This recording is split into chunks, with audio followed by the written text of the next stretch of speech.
Hi friends, मैं आकांक्षा Sharma GK with आकांक्षा में आपका स्वागत करती हूँ। मध्य प्रदेश सामान्य ज्ञान में आज हम 7000 वस्तुनिष्ठ का चौथा भाग पढ़ने वाले हैं।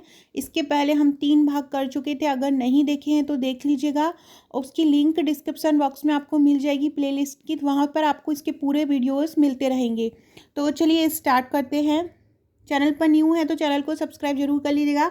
अगर आप मध्य प्रदेश पटवारी भर्ती की तैयारी कर रहे हैं तो आप हमारी ये पटवारी के नोट्स ले सकते हैं। टोटल 10 बुकलेट आपको मिलेंगी, जिसमें करंट अफेयर्स भी है और पूरा सिलेबस को कवर करते हुए है। अंग्रेजी भी है, सामान्य ज्ञान भी है। अंग्रेजी पूरी ट्रिक के साथ दी गई है ताकि आपको सॉल्व करने में प्रॉब्लम ना आए और आप हर आंसर सही टिक करके आएँ।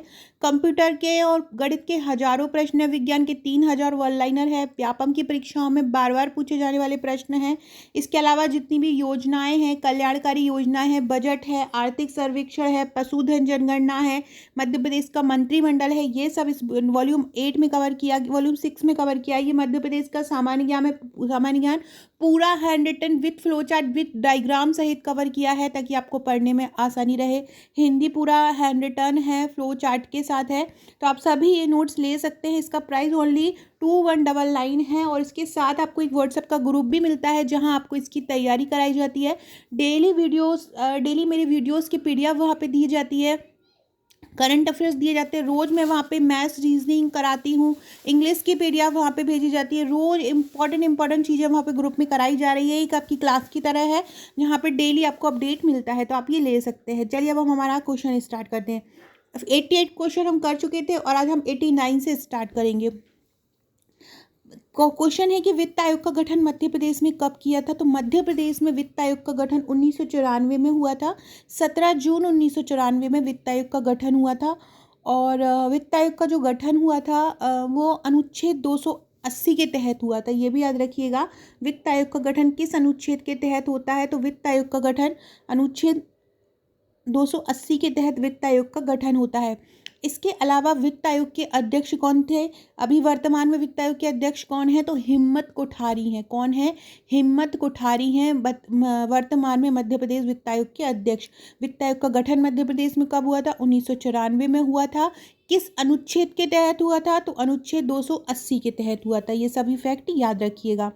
अगला क्वेश्चन है, मध्य प्रदेश वित्त आयोग के प्रथम अध्यक्ष कौन थे। अभी मैंने बताया वर्तमान अध्यक्ष कौन है, हिम्मत कोठारी। ये पूछ रहे हैं कि प्रथम अध्यक्ष कौन थे। तो मध्य प्रदेश वित्त आयोग के प्रथम अध्यक्ष थे डॉक्टर सवाई सिंह सिसोदिया। मध्य प्रदेश वित्त आयोग के प्रथम अध्यक्ष कौन थे? प्रथम अध्यक्ष थे सवाई सिंह सिसोदिया। याद रखिएगा, ये क्वेश्चन बहुत इंपॉर्टेंट है, बहुत बार पूछा जा चुका है इस एग्ज़ाम में भी आने, क्योंकि इतने सारे एग्ज़ाम होने हैं, पटवारी के भी बहुत सारी शिफ्ट चलेंगी, तो ये क्वेश्चन बनना ही बनना है। तो याद रख लीजिएगा, मध्य प्रदेश वित्त आयोग के प्रथम अध्यक्ष डॉक्टर सवाई सिंह सिसोदिया। वित्त आयोग का क्या कार्य होता है? राज्य शासन तथा नगरीय शासन के मध्य करों का बंटवारा, हाँ बिल्कुल करता है। राज्यपाल को वित्त संबंधी सलाह ये भी देता है। उपरोक्त में से कोई नहीं, दोनों, तो दोनों ही सही हो जाएंगे। सलाह भी देता है और करों का बंटवारा भी करता है। अगला क्वेश्चन है, मध्य प्रदेश पिछड़ा वर्ग आयोग का गठन कब हुआ था। तो मध्य प्रदेश पिछड़ा वर्ग आयोग का गठन 1993 में हुआ था, लेकिन ये उस समय 93 में केवल गठन ही हो गया था। इसको वैधानिक रूप नहीं दिया था। इसको वैधानिक मतलब विधि के तहत जो विधेयक लाया जाता है, पूर्ण रूप से हस्ताक्षर होता है, तो उस तरह से वैधानिक स्वरूप जो मिला था वो 1996 में मिला था। तो अगर इस तरह का क्वेश्चन आए कि मध्य प्रदेश पिछड़ा वर्ग आयोग को वैधानिक अधिकार कब मिला था, तो आप 1996 लगाइएगा। और अगर आपको बोले कि मध्य प्रदेश पिछड़ा आयोग का गठन कब हुआ था, तो आप 1993 लगाइएगा।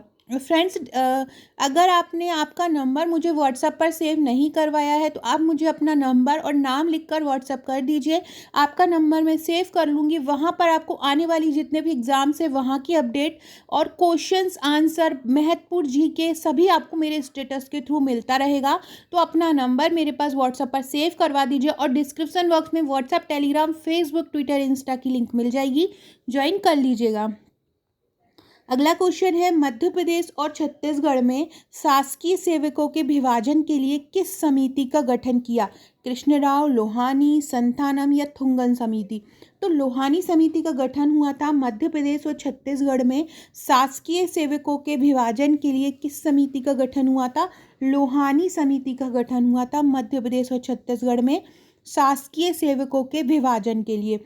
इस समिति की अनुशंसा पर ही सेवकों का विभाजन किया गया था।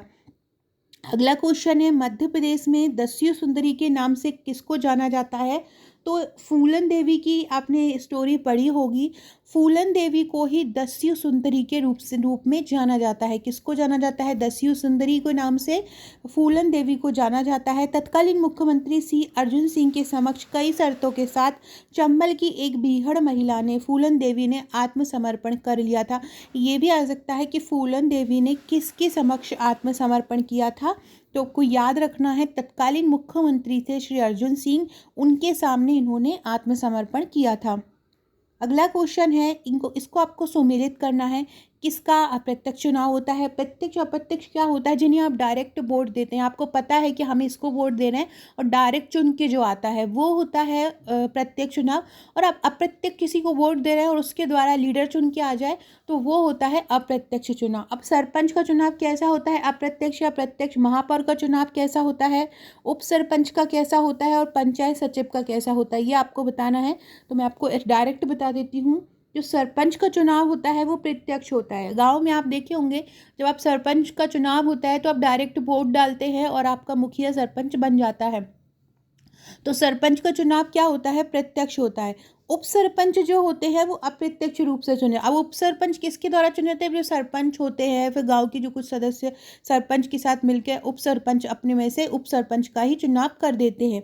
महापौर का चुनाव कैसे होता है? महापौर का चुनाव प्रत्यक्ष रूप से होता है। उप सरपंच अप्रत्यक्ष, सरपंच प्रत्यक्ष, महापौर भी प्रत्यक्ष। महापौर को भी सीधे जनता द्वारा ही चुना जाता है। और पंचायत सचिव जो होता है वो मध्य प्रदेश सरकार द्वारा नियुक्त किया जाता है, मतलब गवर्नमेंट जॉब होती है। अभी पंचायत सचिव की वैकेंसीज भी निकली हैं, तो पंचायत सचिव किसके द्वारा नियुक्त होता है? मध्य प्रदेश सरकार द्वारा होता है। सरपंच का कैसा होता है? सरपंच प्रत्यक्ष चुने जाते हैं। उप सरपंच कैसे चुने जाते हैं? उप सरपंच अप्रत्यक्ष रूप से चुने जाते हैं। महापौर प्रत्यक्ष रूप से और पंचायत सचिव मध्य प्रदेश सरकार द्वारा नियुक्त किए जाते हैं। तो अब आप ये अगर ये इस प्रकार का आए तो आप लिख सकते हैं। सरपंच जो होगा वो प्रत्यक्ष द्वारा होगा, उप सरपंच अप्रत्यक्ष द्वारा होगा, और जो सचिव होगा वो मध्य प्रदेश सरकार द्वारा होगा, और महापौर भी कैसा होगा? प्रत्यक्ष होगा। अगला है, एक जिला पंचायत में कितने वार्ड होते हैं? एक जनपद पंचायत में कितने वार्ड होते हैं? एक ग्राम पंचायत में। देखो यहाँ से आप अपना थोड़ा सा दिमाग यूज़ करके भी कर सकते हैं। इन सब में सबसे बड़ी कौन दिख रही है? नगर पालिका दिख रही है। तो नगर पालिका में सबसे ही ज़्यादा वार्ड होंगे। इसके अलावा जो ग्राम पंचायत है उसमें सबसे कम होंगे, जनपद में उससे ज़्यादा और ज़िले में उससे ज़्यादा होंगे। तो एक जिला पंचायत जो होता है, जिला पंचायत में 1 से 35 वार्ड होते हैं। जिला पंचायत में कितने होते हैं? 1 से 35 वार्ड होते हैं। जनपद पंचायत में 1 से 25 वार्ड होते हैं। ग्राम पंचायत में 1 से 20 वार्ड होते हैं, और 15 से 40 वार्ड होना जरूरी है नगर पालिका में। ये 73वें संविधान संशोधन का प्रावधान है। तो एक बार और देख लीजिए क्वेश्चन के थ्रू कि एक जो जिला पंचायत होती है, एक ग्राम पंचायत होती है, वहाँ पे आपको कितना होता है? 10 से 20 होता है। जनपद पंचायत में 10 से 25 होता है। जिला पंचायत में 10 से 35 होता है, और एक नगर पालिका में 15 से 40 वार्ड होते हैं। तो ये सीधा ही सीधा आंसर आपका सही हो जाएगा। अगला क्वेश्चन है, मध्य प्रदेश राज्य की कार्यपालिका शक्ति किसमें निहित है? मेन कार्यपालिका शक्ति किसमें है? मुख्यमंत्री में, राज्यपाल में, विधानसभा में, मुख्य न्यायाधीश में? बहुत ज़्यादा सरल क्वेश्चन है। तो भारत में केंद्र और राज्य दोनों स्तरों पर वास्तविक एवं संवैधानिक कार्यपालिका शक्ति होती है।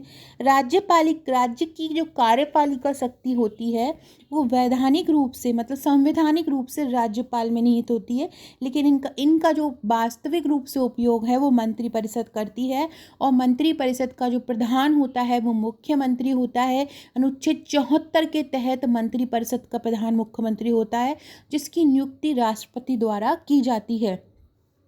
तो आपसे पूछें कि मध्य प्रदेश राज्य की कार्यपालिका शक्ति किसमें निहित है? तो मध्य प्रदेश राज्य की कार्यपालिका शक्ति किसमें निहित है? राज्यपाल में निहित है। अगला क्वेश्चन है, मध्य प्रदेश का विधानमंडल किससे मिलकर बना होता है? मध्य प्रदेश विधानमंडल किससे मिलकर? देखो मध्य प्रदेश जो है वो एक सदनीय है। मध्य प्रदेश में एक सदन है, 2 सदन नहीं है। दो सदन का मतलब होता है राज्यों में कि विधानसभा भी हो और विधान परिषद भी हो, लेकिन मध्य प्रदेश में केवल और केवल विधानसभा है। तो मध्य प्रदेश मिलके बनी होगी राज्यपाल और विधानसभा से।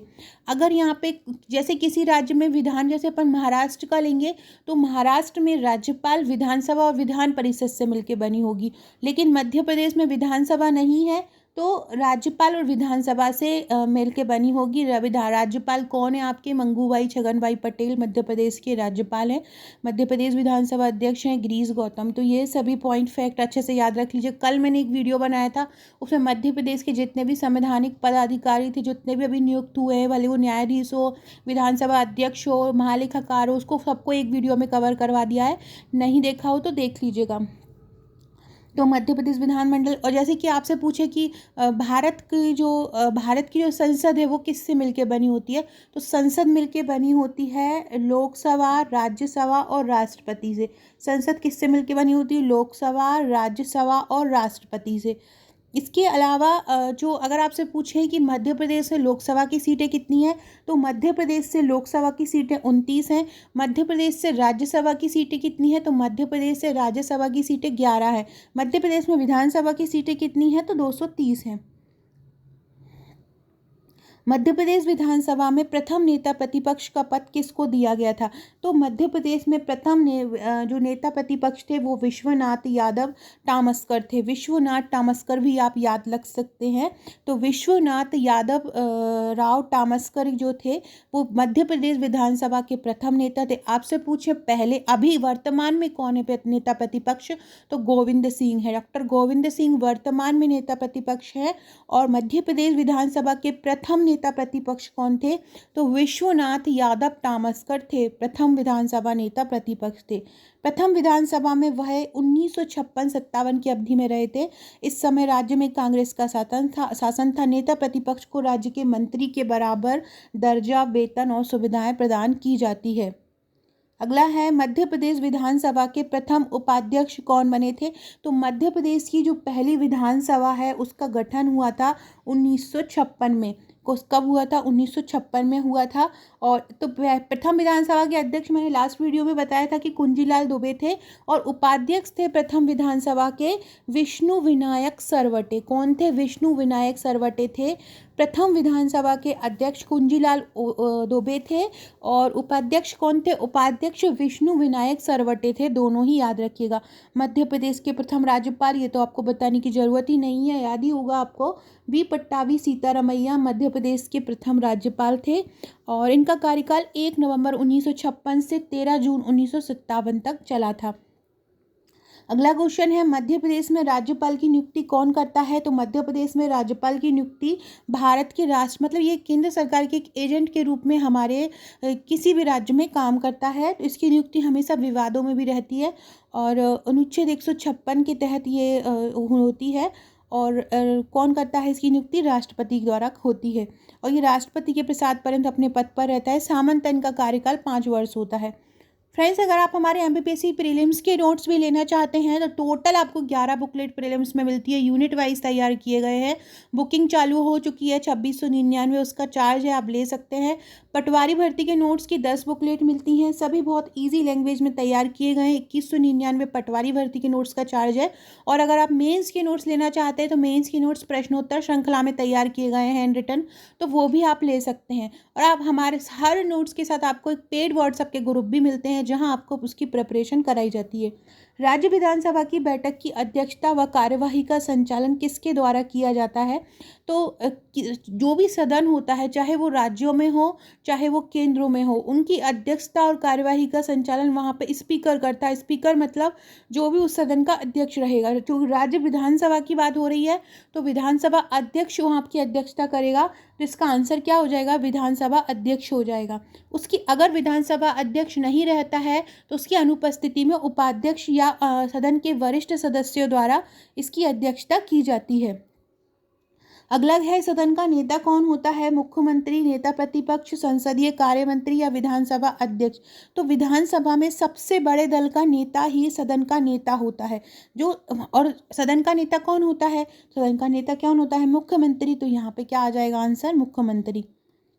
लेकिन चौथी विधानसभा में क्या हुआ था कि 1967 में संवित सरकार के दौरान श्री विजय राजे सिंधिया सदन की नेता थी। ये वाला क्वेश्चन गोविंद नारायण सिंह और विजय राजे सिंधिया का एमपीपीएससी प्रीलिम्स में आया था अभी लास्ट टाइम पे।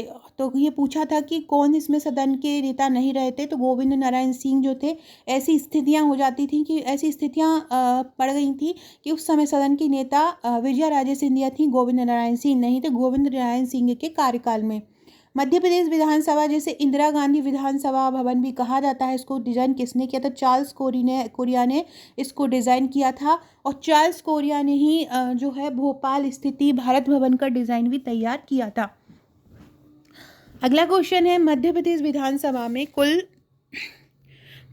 विधानसभा में कुल 230 निर्वाचित सदस्यों में से कितने सदस्य अनुसूचित जनजाति के लिए आरक्षित हैं? तो देखो 233 सीट हैं, उसमें से 35 सीट जो हैं वो अनुसूचित जाति के लिए हैं और 47 सीट जो हैं अनुसूचित जनजाति के लिए हैं। याद रखिएगा, 35 सीट अनुसूचित जाति के लिए और 47 सीट अनुसूचित जनजाति के लिए हैं। ये दोनों ही फैक्ट बहुत अच्छे से याद कर लीजिएगा।